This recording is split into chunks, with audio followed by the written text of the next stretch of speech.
الحمد لله الذي خلق الأفلاك والأرضين، والصلاة والسلام على من كان نبيا وآدم بين الماء والطين، وعلى آله وأصحابه أجمعين. اما بعد، السلام علیکم ورحمت الله وبرکاته. زموږ استادو نننی درس د سیرت مبارک درس ده او عنوان پکې د حنین غزا ده. کله چې مکه مکرمه فتح شو د هجرت په 8 کال باندې د روژې په میاشت کې، دا رقم د حنین غزا د هجرت په 8 کال دام هم پیښه شوې ده، خو د شوال په میاشت کې پیښه شوې ده، د روژې نه وروسته میاشت کې. د مکه مکرمه د فتح نه وروسته د قیس او عیلان په نامه او د قیس په نامه دا دوه قومونه دوی سره راټول شو، او د دې دوه قومونو په سر کې دوه قبیلې وي چې یو د حوازن قبیله و او بل د ثقیف قبیله و. د دوی مشران ټول راټول شول، یو بل سره خبرې وکړې چې محمد صلی الله علیه وسلم دا د خپل قوم د دښمنۍ نه خلاص شوی دی، یعنی اوس داسې څوک نشته چې محمد سره دښمني وکړي، او دا ده چې د محمد ډله زیاته شوې ده او زمونږ او ستاسو نه څوک منع کولی هم نشي. یعنی که محمد وغواړي په تاسې باندې حمله وکړي، یو بل سره دا مشوره کوله، نو څوک نشته چې محمد د حملې څخه منع کړي. نو مخکې دې نه چې هغوی په موږ باندې حمله وکړي، نو پکار ده چې موږ او تاسو په هغوی حمله وکړو. دا مشورې یو بل سره وکړلې. بس په دوی کې مالک بن عوف نصری په نامه باندې یو سړی و، د جنگ مشر وټاکه، او ډیر خلک دا ټول راټول شو او تاس په نامه باندې یو ځای و، په دې ځای کې ټول سره راټول شو، دا مشوره وکړله او ځانونو سره خپل مالونه او بچیان او ښځې دا ټول ځان سره راوستي وو. نو په دې ټولو کې بیا یو سړی و، زوړ سړی و، سپین ږیری سړی، د درید بن سومه په نامه باندې، دا په ښه مشوره ورکولو کې د نوم لرو، د شهرت لرو، چې دا سړی ډېرې ښې مشورې ورکوي. نو کله چې د ښځو اوازونه او د ماشومانو اوازونه د درید په نامه د سړي واورېدل، نو مالک بن عوف چې د جنگ مشر و، ده ته یې وویل چې تا ولې دا کار کړی، او سړیان خو دې ټول راغوښتي دي، څنګ کې دې ورسره ښځې او ماشومان دا هم راغوښتي، دا د څه په خاطر باندې څارویان دې هم راغوښتي دي. نو ده ورته وویلې چې زما دا نیت دی چې کله منګه جنگ ته وځو د مسلمانانو سره، نو هر سړي سره به د هغه کورنۍ وي، د هغه بچیان به ورسره وي او دفاع به ورنه کوي. نو دلته ورته دا درید وویلې چې ته دا مشوره دې ډېره غلطه ده چې تا دا خبره کړې ده او دا خلک دې ټول راغوښتي دي. که چېرته تاسو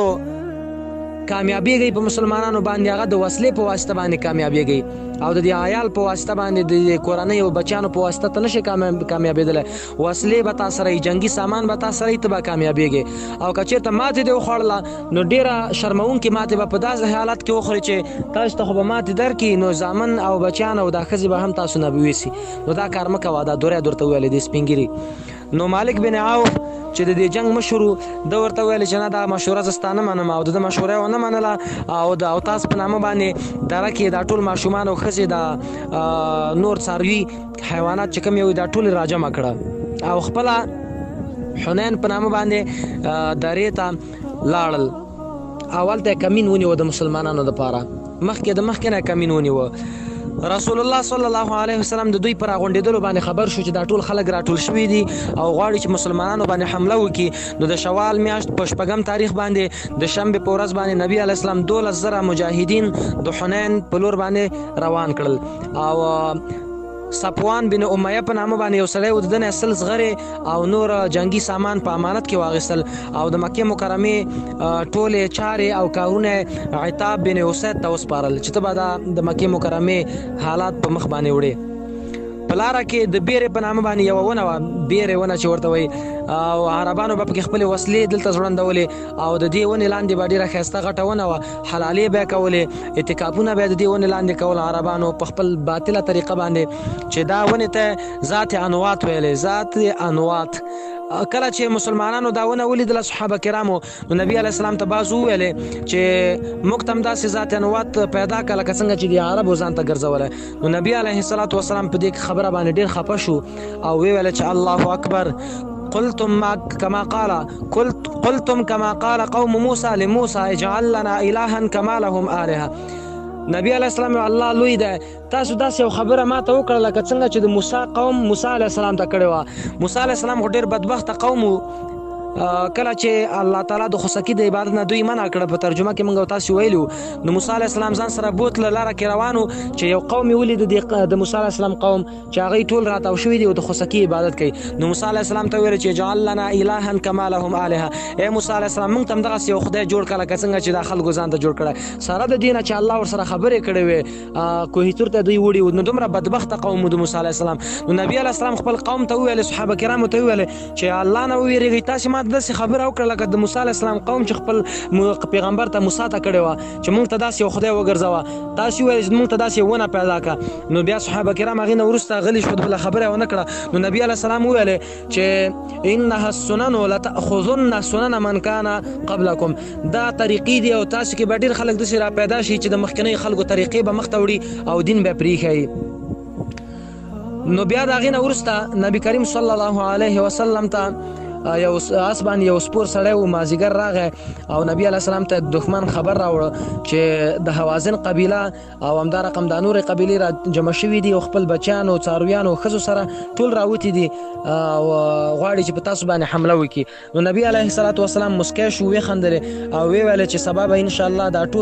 ټول ښځې او دا څاروي او دا ماشومان او دا نور چې سامان دي دا به مسلمانانو ته په غنیمت کې پاتې کیږي دا د ابو داود حدیث ده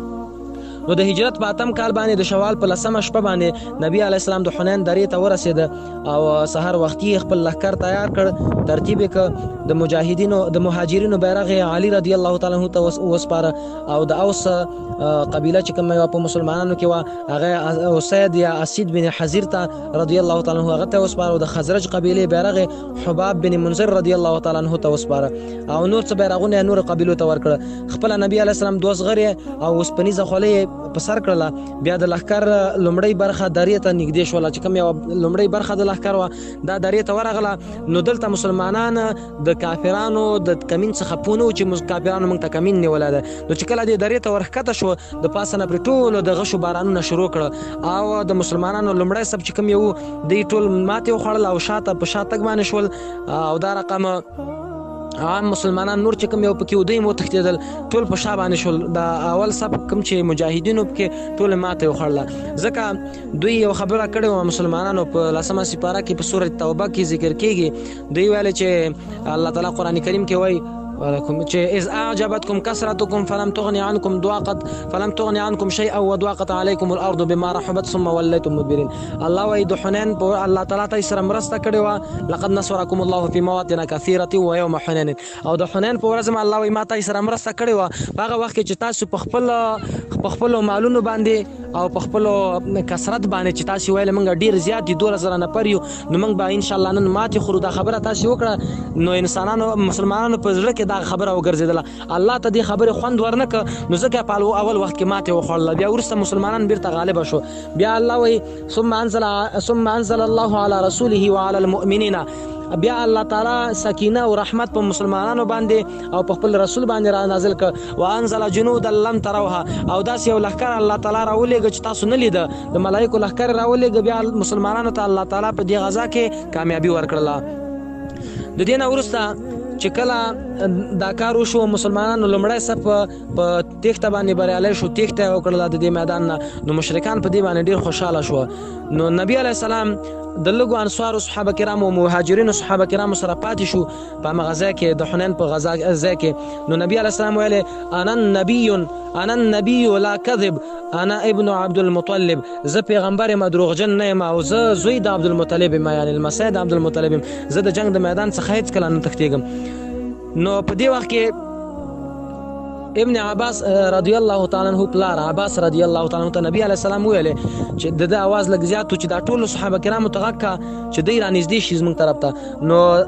عباس رضی الله تعالی عنہ غږ وکړ چې د بیعت الرضوان خلکو چیرته اسئ تاسو ټول نو دا ټول صحابه کرام نبی علیه السلام ته بیا یو ځل راټول شو او د لبیک نارې شروع کړلې 100 نفرو ته ورسېدل د هغې نه وروسته د انصار صحابه کرامو خزرج والا دې ټولو ته یې کړې د مسلمانانو ډله بیرته برابره شوله او بیا نبی علیه الصلاة والسلام ویلې الان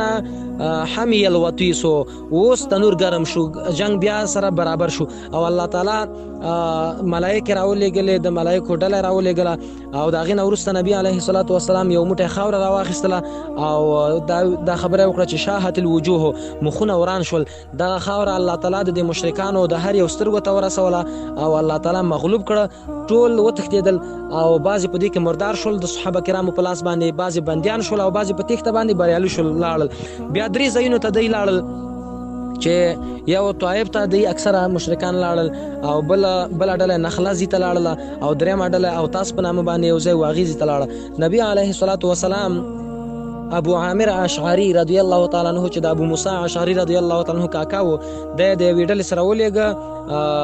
اوتاس په نامه باندې ځای ته چې دښمنان د بیخه ختم کی. بیا همداسې وشوه، ټول مشرکان یې د هغې ځای نه څوک یې ووژل څوک یې وشړل او خپله پکې هم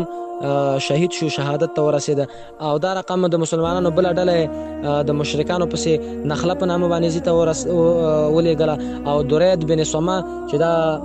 په همدې غزا کې د کافرانو سره و نو دا هم ونیوه او په قتل باندې ورسوه. او دا رقم مسلمانانو ته ډېر غنیمتونه په دې غزا کې پاتې شول او بندیان ورته پاتې شول. نو تقریبا 4,000 اوښان ورته پاتې شول په دې غزا کې مسلمانانو ته په غنیمت باندې. 40,000 میږې ورته پاتې شولې او 4,000 وقې سپین زر چې 560 کیلوګرامه سپین زر شاوخوا راځي دا ورته پاتې شو او 6,000 بندیان ورته پاتې شو. ټولې جعرانې په نامه باندې یو ځای والته راټول کړه او مسعود بن عمر غفاری رضی الله تعالی عنہ پر مشر وټاکه. نو دا و د حنین غزا او په قرآن کریم کې په سوره توبه کې هلته په تفصیلي ډول باندې ذکر شوی ده که په ترجمه او تفسیر درس کې انشاءالله ژوندي وو هغې ځای کې بیا بار وایو. الله تعالی دې موږ او تاسو ته د عمل کولو توفیق راکړي.